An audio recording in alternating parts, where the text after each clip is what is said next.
Afinal, quem é que paga a conta das eleições em 2020? Quais são as regras de financiamento que estão valendo esse ano? Esse é o tema desse Desenrola FESP Eleições 2020. Meu nome é Tamara, eu sou doutora em Administração Pública e Governo e professora da pós-graduação em Ciência Política na Fundação Escola de Sociologia e Política de São Paulo. Bom, a primeira coisa que a gente precisa lembrar é que o financiamento privado, ou seja, aquele que vem de empresas, está proibido desde 2016. Ou seja, as empresas não podem doar diretamente para as campanhas por meio dos seus CNPJs. Bom, então como que um candidato, uma candidata financia a sua campanha? Tem algumas possibilidades. A primeira é ela se autodoar recursos, né? Então, o candidato ou candidata pode se autodoar até 10% do valor do teto de gastos determinado para aquela eleição. Ela também pode receber doações de pessoas físicas, né? Então, doações vinculadas a um CNPJ. E esse valor, ele tem que ser no máximo 10% do que a pessoa declarou no imposto de renda do ano passado. A gente agora, né, tem essa regra da proibição da pessoa jurídica, mas da pessoa física poder doar, para tentar limitar um pouco a intervenção de empresas, né, de pessoas jurídicas no resultado das eleições. Permitir um financiamento, né, gigantesco aí por parte de uma empresa que depois poderia utilizar isso como uma moeda de troca num eventual mandato. Além disso, o candidato pode receber doações de outros partidos políticos ou de outros candidatos.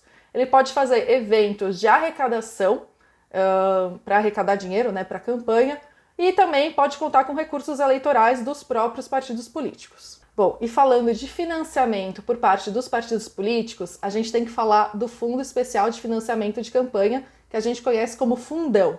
Né? Esse dinheiro ele é constituído por dotações orçamentárias da União e o recurso é dividido pelos partidos de acordo com o tamanho das bancadas no Congresso Federal.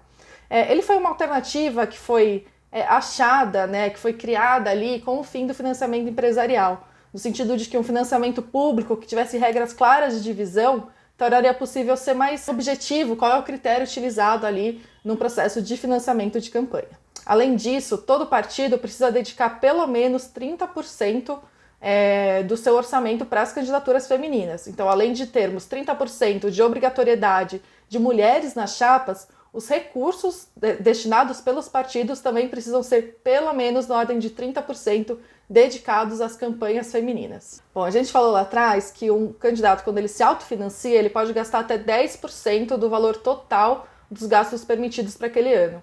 Nesse ano, esse valor vai ser revelado até 31 de agosto, né, para a gente saber exatamente qual que é o valor que um candidato pode doar para si mesmo e qual é o valor total que pode ser gasto numa campanha. E ele leva ali em consideração os níveis de gastos de campanha feitos na eleição passada para o mesmo cargo, no caso, né, 2016. Para a gente ter uma ideia do que isso significa e saber qual que é o volume total, né, o teto dos gastos, um candidato a prefeito ou a prefeita em São Paulo em 2016, ele podia gastar cerca de 45 milhões no primeiro turno e mais 13 milhões no segundo turno. Então é um teto que realmente ele é alto. Já um candidato a vereador, por exemplo, em Manaus, podia gastar cerca de 26 milhões, que é também um valor bem alto para uma candidatura a vereador numa cidade que é uma capital, mas ainda é menor que uma grande capital urbana, né, dos centros urbanos. Bom, o teto de gasto para as campanhas já saiu para a eleição desse ano. Só relembrando que o limite é calculado de acordo com o valor utilizado como teto para as eleições anteriores, no caso 2016, e esse valor é atualizado pelo Índice Nacional de Preços ao Consumidor Amplo, famoso IPCA. Bom, vamos ver como ficaram os valores esse ano? Em São Paulo, o teto de gastos para campanhas a prefeito ou a prefeita é de 51 milhões e 800 mil reais, então é dinheiro, né? De vereador ou vereadora é de cerca de 3 milhões e 600 mil reais. Já em Manaus, que é uma outra capital, o teto é de quase 10 milhões para a prefeitura e 628 mil reais para a Câmara de Vereadores. Se a gente pensar numa cidade menor, por exemplo, Ribeirão Preto, aqui no interior de São Paulo, os candidatos a prefeito podem gastar até 2 milhões e 800 mil reais e os candidatos a vereador ou vereadora até 209 mil reais. É importante sempre lembrar que quem desrespeitar os limites de gastos fixados para cada campanha pode pagar multa no valor equivalente até a 100% da quantia que ultrapassar o teto fixado. E também pode ser julgado por eventual abuso de poder econômico. Então tem que ficar bem ligado para não ultrapassar o teto, né, nessas campanhas milionárias deste ano. Bom, e uma das grandes novidades, mas que já valia na eleição de 2018, mas é a primeira vez que vai valer para uma eleição municipal, é a possibilidade de utilizar o financiamento coletivo, o crowdfunding, né, para arrecadar dinheiro para a campanha.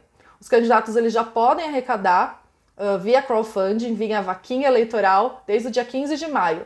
Mas eles só podem fazer a retirada dos recursos e a utilização quando a campanha começar de fato, depois que as candidaturas forem registradas. Se um candidato, eventualmente, ou uma candidata não conseguiu o registro, ou seja, né, ela tinha uma pré-candidatura, mas não foi confirmada como candidato ou candidata pelo partido, todos os valores vão ser devolvidos para quem doou.